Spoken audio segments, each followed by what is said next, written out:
오늘의 말씀입니다.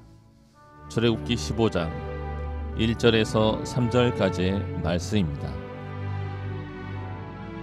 이때 모세와 이스라엘 자손이 이 노래로 여호와께 노래하니 일렀을 내가 여호와를 찬송하리니 그는 높고 영화로우시며 말과 긋한 자를 바다에 던지셨음이로다.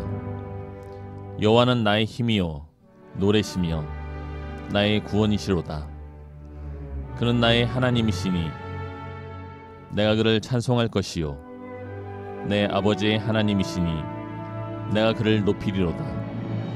여호와는 용사시니 여호와는 그의 이름이시로다. 오늘도 변함없이 하나님 예배하기 위하여 이 자리에 함께하신 여러분 모두를 주님의 이름으로 환영하고 축복합니다. 서울대 종교학과의 정진홍 교수의 마당에는 때론 은빛꽃이 핀다라고 하는 책에 고향에 가고 싶다라고 하는 글이 있는데요. 그 글에 보면 이제 고향에는 자라던 집터도 사라지고 개울의 물도 말라버렸고 심지어 고향 사람들의 대부분이 더 이상 이 세상 사람이 아니지만 그럼에도 나는 오늘도 고향에 가고 싶다라고 이야기합니다. 고향은 비로소 나를 사랑하고 안아줄 수 있는 곳, 나의 피곤한 마음과 상처난 몸을 쉬게 해주는 곳이라고 그는 노래하는 것이죠. 이 시간 오랜만에 많은 성도들이 고향교회에서 가족들과 함께 예배하고 계실 터인데 나도 모르게 지치고 상한 나의 몸과 마음이 그 예배의 시간을 통하여 위로받고 회복되어지길 기도합니다. 꼭 추석이 아니더라도 우리는 언제나 고향이라고 하는 특별한 장소를 그리워하며 살아갑니다. 그리고 여러분 아십니까? 저와 여러분이 동양 출신이에요. 말씀 봅니다. 히브리서 11장 16절입니다. 그들이 이제는 더 나은 본향을 사모하니 곧 하늘에 있는 것이라. 이러므로 하나님이 그들의 하나님이라 일컬음 받으심을 부끄러워하지 아니하시고 그들을 위하여 한 성을 예비하셨느니라. 아멘. 우리가 고향집에 대하여 그리도 그리워하는 이유, 그 고향집에 흔적조차 남아있지 않음에도 불구하고 그곳을 우리가 그리워하는 까닭은 오늘 내 삶의 현장이 전쟁터와 같기 때문이 아닐까 생각해 봅니다. 그러니 고향을 그리워하는 이유는 우리가 평안을 그리워하는 것과 같은 이유이겠죠. 그리고 오늘 이 시간 우리가 함께 모여 예배를 드리는 이 자리도 어찌 보면 말씀대로 우리의 영원한 고향을, 그 본향을 그리워하는 시간이 되어집니다. 그리고 오늘 우리의 삶의 자리는 그 영원한 본향을 향하여 한 걸음 한 걸음 걸어가는 순례자의 걸음이 되어지는 것이죠. 여러분의 인생 발걸음 한 걸음 한 걸음이 아름다운 하나님의 본향을 향하여 걸어가는 믿음의 발걸음 되어지길 주님의 이름으로 축복합니다. 오늘은 나의 용사이신 하나님의 그 특별한 이름을 통하여 저와 여러분을 향하신 하나님의 마음이 무엇인지 함께 살펴보도록 합니다. 오늘 말씀 출애굽기 15장 말씀에서 보여주는 장면은요, 홍해를 건넌 이스라엘 백성들과 모세의 하나님을 찬양하며 부르고 있는 승리의 노래로부터 말씀이 시작되어지고 있는데요. 모든 것을 집어삼킬 듯 죽음의 바다로 다가왔던 그 홍해로부터 또 자신들을 죽일 듯 쫓아오던 애굽의 군대로부터 자신들을 구원해 주신 하나님을 높여 찬양하고 있는 것입니다. 이러한 배경을 생각하시면서 다시 한번 오늘 본문의 말씀 보도록 합니다. 이때 모세와 이스라엘 자손이 이 노래로 여호와께 노래하니 일렀으되 내가 여호와를 찬송하리니 그는 높고 영화로우시며 말과 그 탄 자를 바다에 던지셨음이로다. 여호와는 나의 힘이요 노래시며 나의 구원이시로다. 그는 나의 하나님이시니 내가 그를 찬송할 것이요 내 아버지의 하나님이시니 내가 그를 높이리로다. 3절을 함께 읽죠. 여호와는 용사시니 여호와는 그의 이름이시로다. 아멘. 지금 이스라엘 백성들에게 이러한 찬양은 너무나 당연한 찬양입니다. 여호와 하나님은 나의 힘이시고 나의 노래이시고 나의 구원이십니다. 여호와 하나님은 나의 하나님이시니 내가 그를 높이고 찬양하는 것은 너무나 당연한 일입니다. 이러한 찬양이 이어진 다음에 마지막 3절의 찬양에서 여호와 하나님의 이름이 등장하고 있는데요. 여호와는 용사이십니다 라고 찬양하고 있습니다. 우리가 사실 조금만 비판적으로 읽어도 순간 이스라엘 백성들의 이 마지막 찬양이 조금은 유치하게 읽혀질 수도 있어요. 왜 그러냐면 이스라엘 백성들이 처해 있었던 이 상황을 우리가 조금만 살펴봐도 그러합니다. 동네 형에게 얻어 터진 다음에 맞고 집에 돌아와 군대에서 제대하고 집에서 놀고 있는 삼촌을 데리고 나가서 그 동네 형을 때린 다음에 그 형이 울고 있을 때에 봐라 우리 삼촌 정말 힘이 세지라고 자랑하는 것처럼 보여지기 때문에 그러하죠. 방금 전만 해도 나 죽겠다 책임져라 물어내라 울면서 고함치던 사람들이 이제는 신이 나서 우리 하나님 참으로 강하시지 힘이 세시지라고 그들이 목소리를 높이고 있는 것입니다. 나의 용사이신 하나님, 여러분 말이 그럴듯하게 여겨지지만 사실 이 표현이 얼마나 역설적이고 이제적인 표현입니까? 생각해 보세요. 용사라고 하는 뜻이 무엇입니까? 용사라고 하는 뜻은 싸움하는 사람, 전쟁에 능한 자라고 하는 의미예요. 그리고 영어 성경에 보면 아예 대놓고 워리어라고 되어 있습니다. 용사라고 하는 사람은 이 땅에 평화를 가져오는 사람이 아니죠. 언제나 싸움을 몰고 다니는 자입니다. 그래서 이 용사가 빛을 발하는 자리는 바로 전쟁터가 되어지는 것이죠. 그래서 이스라엘 백성들이 고백하고 있는 이 용사이신 하나님, 이 워리어는 어찌 보면 한 주먹 하신 하나님, 전쟁에서 싸움에서 단 한 번도 패한 적이 없으신 하나님으로 비춰지는 것입니다. 근데 여러분 어찌 보면 하나님 입장에서는 이들의 찬양이 그리 개운치 않을 수도 있어요. 방금 전만 해도 하나님을 향하여 불평과 원망을 쏟아부었던 그들이 그렇게 하나님을 향하여 옳지 못한 불신앙을 표현하는 것이 전부였던 녀석들이 갑자기 하나님을 향하여 하나님은 나의 용사이십니다라고 신이 나서 찬양하고 있기 때문에 그러한 것이죠. 그렇다면 여러분 왜 하필 모세는 이러한 내용의 찬양을 하나님의 말씀인 성경에 기록하여 오늘 저와 여러분에게 들려지게 하는 것일까요? 변덕심한 이스라엘 백성들의 찬양이라 못 믿었긴 하지만 이것이 모세를 통하여 하나님께서 기록하신 하나님의 말씀 가운데 한 부분이라면 이 말씀이 오늘도 저와 여러분에게 들려지는 이유가 분명 있을 것입니다. 그리고 오늘 말씀은 저와 여러분에게 하나님의 이름을 소개하는데 그 하나님의 이름이 바로 용사이신 하나님으로 우리에게 소개되어지는 것이죠. 오늘 용사이신 하나님을 이해하기 위해서는 오늘 찬양이 시작되어지는 그런 출애굽의 과정을 살펴봐야 합니다. 여러분 이스라엘 백성들이 애굽에 있을 때 어떠한 일들이 일어났는지 알고 계시죠? 어마어마한 일들이 벌어지잖아요.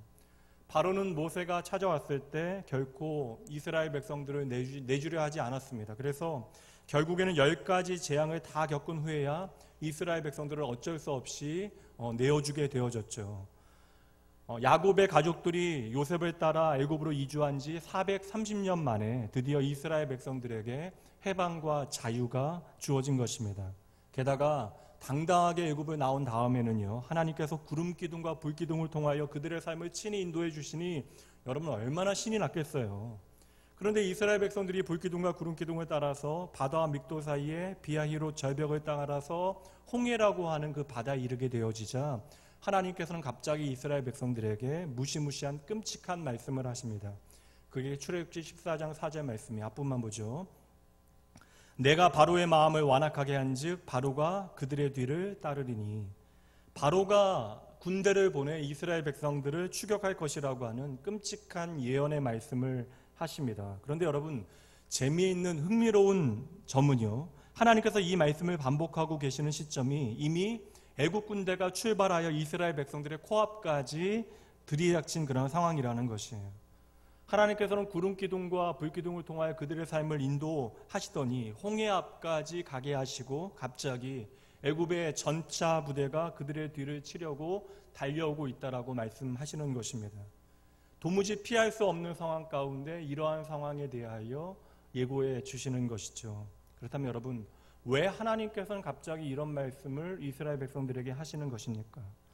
애굽에서는 그렇게 놀랍게 나를 구원해내신 그 하나님께서 말씀 그대로 내가 바로의 마음을 완악하게 하여 너희를 추격하게 하였다라고 말씀하시는 것이죠.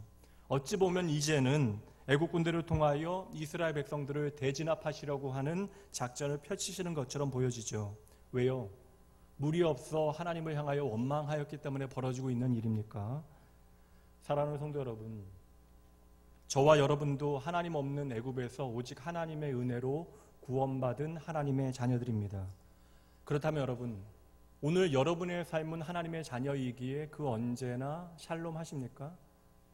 여러분의 삶은 언제나 날마다 푸른 초장 쉴만한 물가에서 꿀을 먹으며 맑은 물을 마시며 늘 언제나 평안한 삶을 살아가고 계세요? 하나님께서 오늘 나와 나의 삶의 선하신 목자라고 하는 사실에 대해서 우리는 머리로는 잘 이해하고 있는데 막상 내 삶의 자리는 어떠합니까?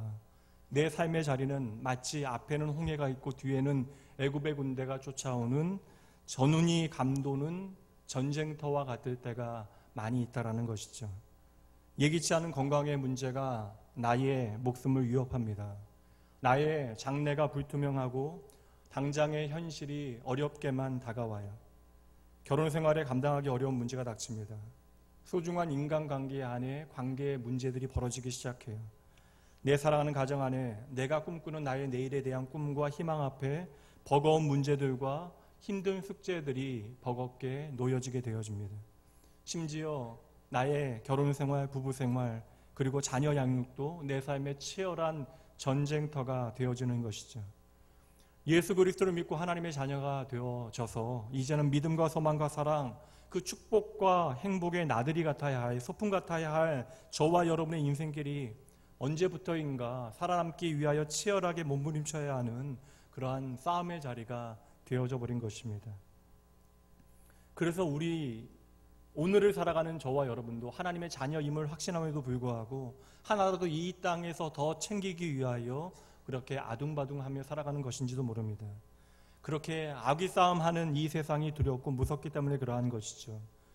그렇게 내일을 위하여 내가 오늘과 내 손에 무엇인가를 들고 있어야 밤잠을 이룰 수 있을 것 같이 여겨집니다. 애굽 왕 바로는 이러한 세상을 우리에게 잘 보여줍니다.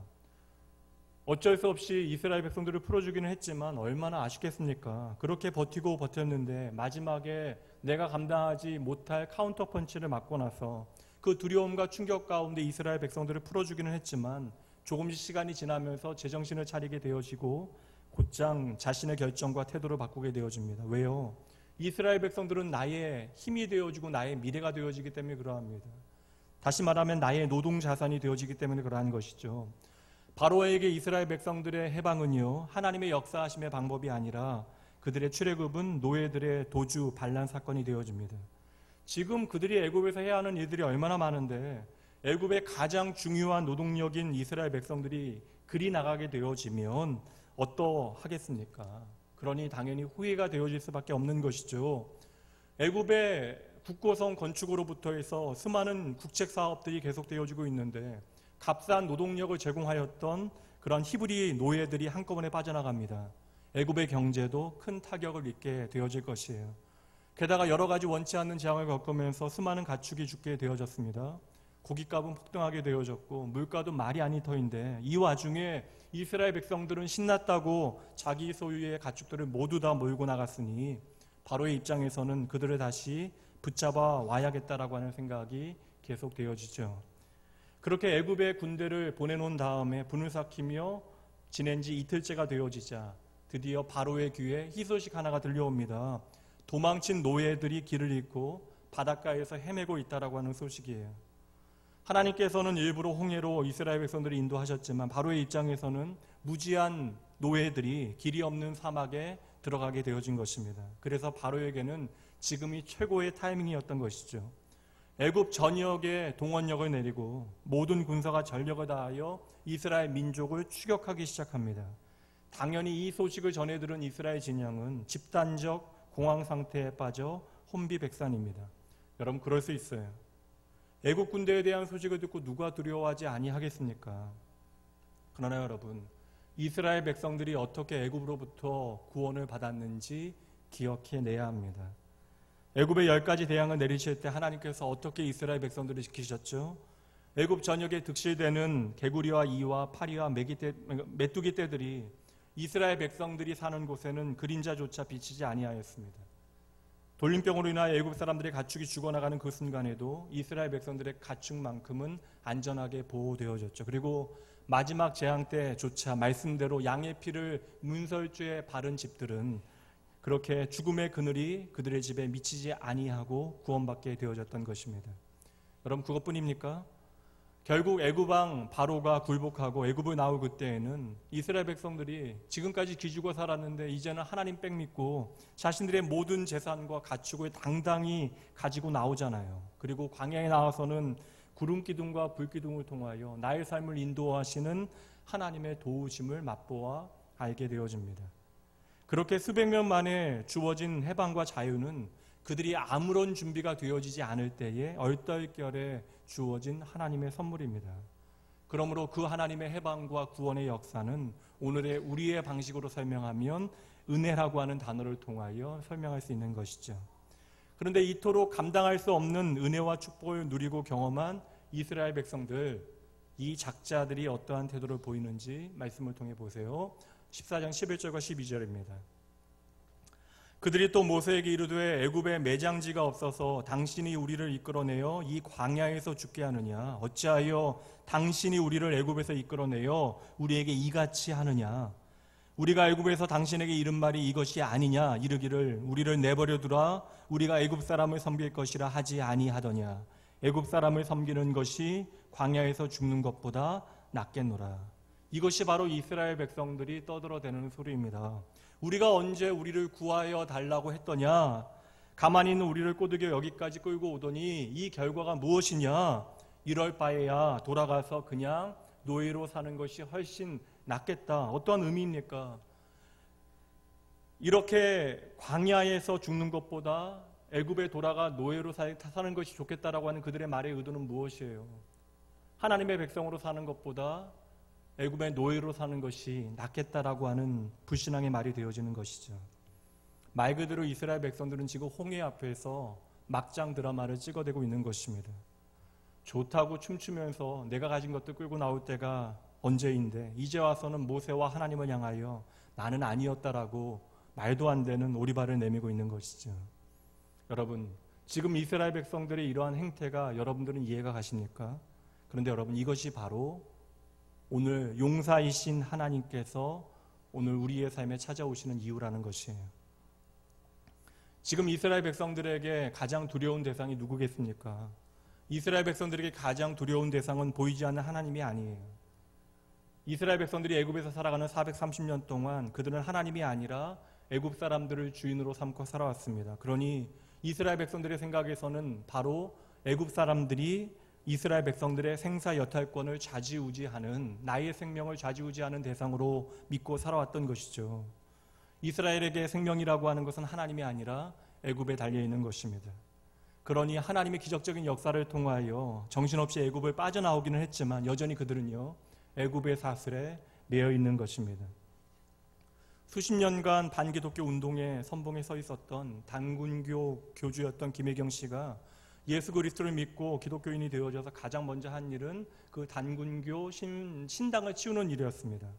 그런데 예수를 믿고 믿음에 대한 확신이 있고 하나님을 향한 그러한 소망의 확신이 그에게 있음에도 불구하고 그 신당에 있었던 단군상을 마지막으로 치울 때 온몸이 벌벌 떨리더라는 것이에요.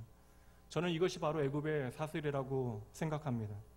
수십 년 동안 내가 섬기고 내가 두려워했던 그것을 내 삶으로부터 끊어내는 것은 이처럼 참으로 어려운 일이 되어지는 것이죠. 그러니 여러분, 오늘 이스라엘 백성들의 두려움은 오늘 우리의 삶에도 동일하게 있을 수 있는, 내가 끊어내지 못했던 나의 과거의 모든 애굽의 사슬이 되어지기에 실제적인 오늘 우리의 두려움의 대상이 되어질 수 있는 것입니다. 지금 이스라엘 백성들이 직면하고 있는 것이 무엇입니까? 그들이 수백 년 동안 두려워하며 살아왔던, 절대적인 두려움의 대상이었던 살아있는 신 바로가 지금 불같은 분노로 자신들의 뒤를 쫓고 있다라고 이야기하니 그 두려움이 얼마나 컸겠어요. 그래서 그렇게 두려움에 빠지게 되어진 이스라엘 백성들이 한 일이 무엇입니까? 감당 못할 두려움에 사로잡혀 이성을 잃고 하나님을 향하여 되돌고 분노하다가 만만한 모세 앞에서 난동을 피우고 있는 것입니다. 그런데 그럼에도 불구하고 바로 그때 우리가 너무나 잘 아는 기적이 벌어졌던 것이죠. 여러분 아시는 대로 홍해의 기적은요, 이스라엘 백성들이 하나님을 찬양했을 때 그들에게 구원의 역사로 나타난 것이 아닙니다. 그들이 하나님을 향하여 분노하고 하나님의 사자였던 모세 앞에서 난동을 피우고 있을 그때에 한 사람 모세를 통하여 홍해가 갈라지기 시작했던 것이죠. 출애굽기 14장 21절입니다. 모세가 바다 위로 손을 내밀매 여호와께서 큰 동풍이 밤새도록 바닷물을 물러가게 하시니 물이 갈라져 바다가 마른 땅이 된지라. 아멘. 모두가 지금 길이 없다라고 말해요. 이스라엘 백성들은 길이 없다라고 좌절하고 있고요. 원망하고 있고 울고 있고, 애굽의 바로는 길이 없다고 이때가 노예를 잡을 수 있는 기회라고 생각합니다. 그런데 바로 그때 하나님께서는 홍해의 반을 가르시어 양쪽 벽으로 세우시고 축축한 펄이 가득한 그 바닥을 밤새도록 바람을 통하여 굳게 하시어 바닷길을 만들어 내셨던 것입니다. 그리고 이스라엘 백성들을 그 길로 사뿐히 건너가게 하셨던 것이죠. 이후의 이야기 잘 알고 계시죠? 애굽의 군대가 이내 뒤쫓아 들어왔지만 하나님은 즉시 병거 바퀴가 바닷길에 빠지게 하시고 말씀하신 그대로 그들을 그 바닷물에 수장시키십니다. 이스라엘 백성들은 이 모든 일들을 자신의 눈으로 목격하게 되어지죠. 그들이 그렇게 두려워했던 430년 동안 나의 생명인 것처럼 여겨졌던 애굽의 군대가 바닷가에 죽어 있는 것을 보게 되어졌던 것입니다. 이 사건을 통하여 430년 동안 애굽에 매여 있던 이스라엘 백성들이 최초로 하나님을 경외하게 되어지는데, 그 말씀이 14장 31절입니다. 이스라엘이 여호와께서 애굽 사람들에게 행하신 그 큰 능력을 보았으므로 백성이 여호와를 경외하며 여호와와 그의 종 모세를 믿었더라. 아멘. 그렇게 내가 두려워했던 애국 군대를 이리도 간단하게 굴복시키시는 하나님 앞에 이스라엘 백성들은 드디어 제대로 무릎을 꿇게 되어졌던 것이죠. 이것이 참으로 하나님을 예배하였던 첫 번째 경험이 되어집니다. 하나님께서는 이 경험을 통하여 이스라엘 백성들과 더불어 애국 사람들에게 하나님께서 어떠한 분이신가를 분명하게 드러내셨던 것이에요. 그리고 바로 이러한 사건 직후에 이스라엘 백성들이 용사이신 하나님의 이름을 고백하고 있는 것입니다. 그렇다면 여러분, 오늘 이러한 배경 가운데 용사이신 하나님에 대한 이들의 고백을 주의 깊게 주목하여 살펴봐야 하는 것이죠. 여러분, 이 찬양의 핵심은 하나님은 최고의 싸움 대장이시다라고 하는 것이 아니에요.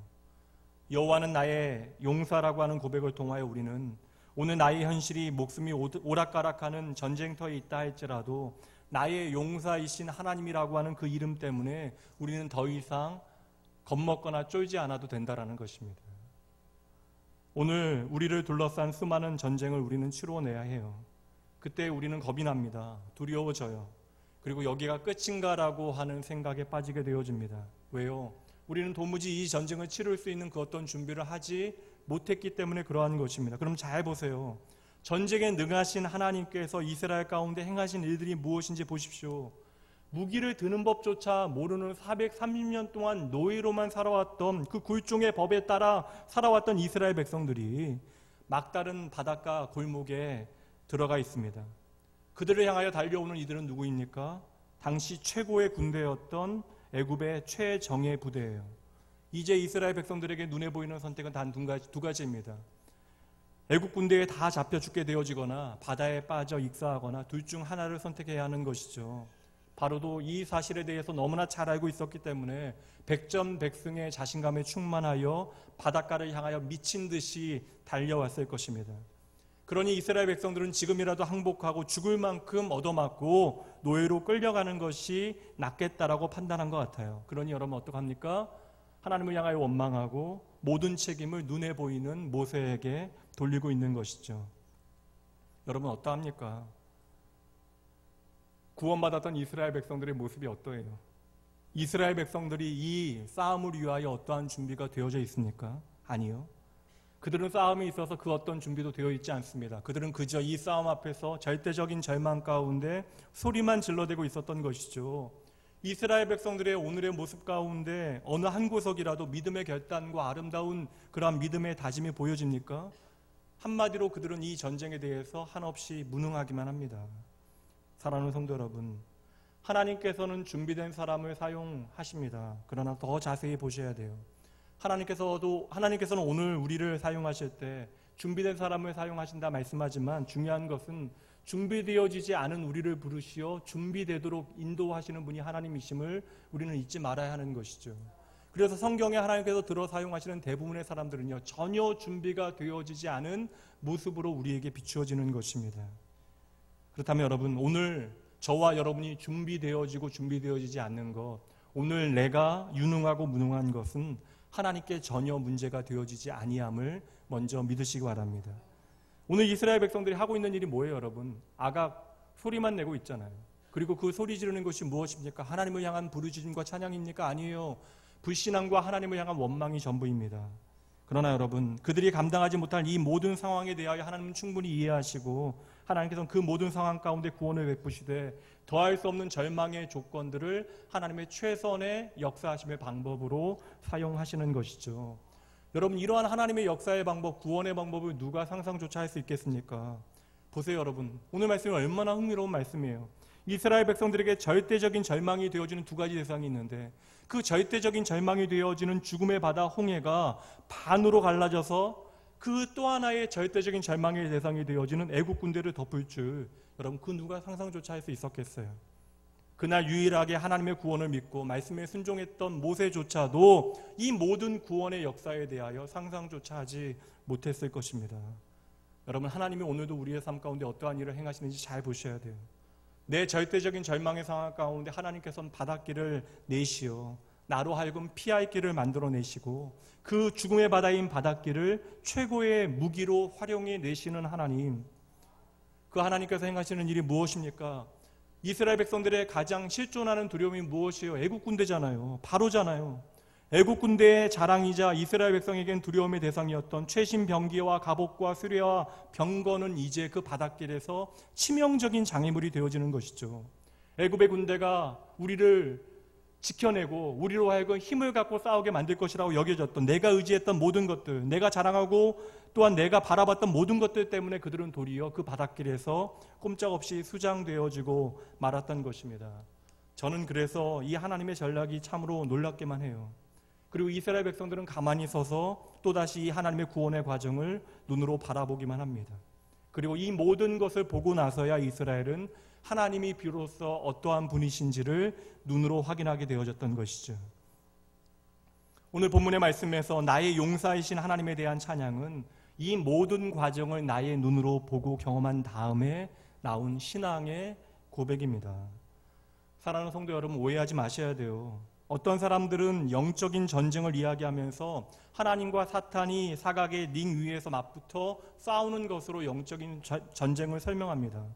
여러분, 제 설명이 조금은 극단적인 표현이라 그렇지 그들의 말들을 들어보면요, 하나님의 나라가 오늘도 세상의 나라와 대결하는 양상으로 영적인 전쟁을 설명하고 있는 것입니다. 그런데 여러분, 이것은 명백한 거짓말이에요. 오늘 말씀이 그 증거입니다. 여러분, 하나님의 나라와 이 세상의 나라가 싸움이 가능합니까? 이 둘 사이는 아예 싸움이 성립할 수 없는 것이에요. 오늘 우리가 두려워하는, 우리를 삼키기 위하여 우리를 위하여 달려오는 우는 사자와 같이 우리를 향하여 달려드는 사탄은 하나님 앞에서는 감히 맞붙어 싸울 수조차 없는 시시한 존재임을 우리는 믿음을 통하여 보아야 하는 것이죠. 여러분, 막 태어난 갓난 아이가 프로 권투 선수와 권투 시합을 하는 것이 가능하겠습니까? 아니요, 여러분. 어떻게 메뚜기와 사자의 싸움이라고 하는 것이 가능하겠습니까? 아니잖아요. 세상의 그 어떤 권세도 하나님의 거룩하신 존전 앞에 나아갈 수 없는 거예요. 하나님의 허락이 없다면 그 존재는 하나님 앞에 설 수조차, 엎드릴 수조차 없는 것이 이 땅에 존재하는 모든 것들의 존재의 방식입니다. 그러니 여러분, 이 세상의 어떠한 존재가 하나님과 싸운다라고 하는 것이 어떻게 가능하겠습니까? 문제는 무엇이에요? 그럼에도 불구하고 오늘 우리가 이 세상을 두려움으로 바라본다라는 것이죠. 오늘 우리가 이 세상을 과대평가한다라는 것이 문제입니다. 그렇게 우리가 쫄아 있으니 하나님께서 오늘도 우리를 찾아오셔야만 하는 것이죠. 여러분, 잘 보셔야 돼요. 그 크신 하나님, 오늘도 우리가 예배할 수밖에 없고 경외할 수밖에 없는 우주 만물의 창조주이시며 주인이신 그 하나님께서 오늘 저와 여러분에게 용사이신 하나님으로 찾아오신다라고 하는 사실을 믿음으로 보셔야 합니다. 그리고 저와 여러분의 그 하나님께서는 오늘 내가 감당 못할 그 모든 싸움을 대신 싸워 주신대요. 그 전능하신 하나님께서 세상과 더불어 싸우시다니, 여러분, 이것이 가당키나 한 말입니까? 오늘도 우리의 삶에는 홍해가 넘실거리고 애국 군대가 진치고 있습니다. 그리고 홍해와 애국 군대는 오늘 나에게 있어서는 내가 넘어설 수 없는 불가능의 장벽이 되어지는 것이죠. 그리고 우리는 그 모든 불가능의 장벽 앞에서 때로는 주저앉아 엉엉 울고 있습니다. 여러분, 저와 여러분이 그 두려움에, 염려에, 걱정 가운데 그 두려움의 불가능의 장벽 앞에 엎드려 있다면 그 시간 다시 한번 기억해내야 하는 믿음의 확신은 이것이어야 합니다. 여호와 하나님께서 오늘도 저와 여러분의 용사가 되어 주십니다. 그리고 하나님께서는 저와 여러분을 위하여 오늘도 싸우고 계신데요. 그렇다면 여러분, 이 말도 안 되는 싸움을 하나님께서 싸워주시는 이유가 무엇이겠냐고요. 이 싸움이 불가능한 싸움이라면 여러분, 하나님의 목적이 이 싸움 자체가 되어질 수 있습니까?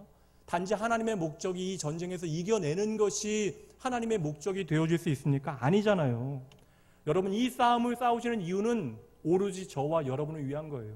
저와 여러분이 봐야 할 것이 있다라는 것입니다. 무엇을 봐야 합니까? 오늘도 내 삶에 전능하신 하나님께서 찾아오시어 나를 위하여 싸우시는 모습을 보면서 나의 구원이 오직 하나님께로부터 시작되어짐을 우리로 하여금 보게 하시려는 것이죠. 여러분, 오늘도 하나님께서 저와 여러분의 용사이신 모습으로 찾아오시는 이유를 아셔야 합니다.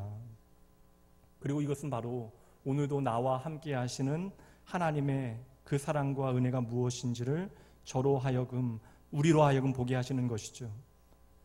내가 싸워낼 수 없는 그 모든 우리의 싸움 앞에서 내가 두려워하는 것은 어쩔 수 없는 현실입니다.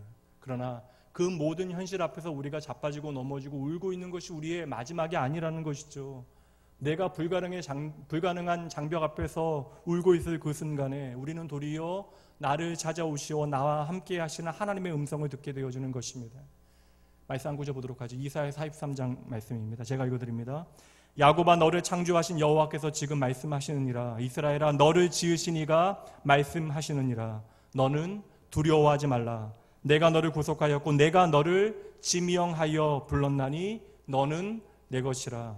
내가 불 가운데로 지날 때에 내가 너와 함께 할 것이라. 강을 건널 때에 물이 너를 침몰하지 못할 것이며 내가 불 가운데로 지날 때에 타지도 아니할 것이요 불꽃이 너를 사르지도 못하겠고 대저 나는 여호와 내 하나님이요 이스라엘의 거룩한 자요 너의 구원자이다.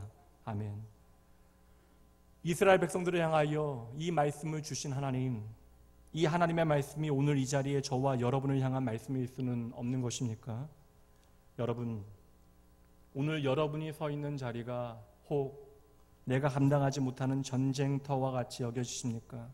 그래서 오늘 여러분 이 자리에서 어서속히 도망가는 것이 여러분의 최고의 목적이 되어주십니까? 그렇다면 오늘 말씀을 통하여 우리에게 비추어 주시는 나의 용사이신 하나님의 이름을 떠올리시고 그분께 우리의 시선을 주목하여야 하는 것이죠.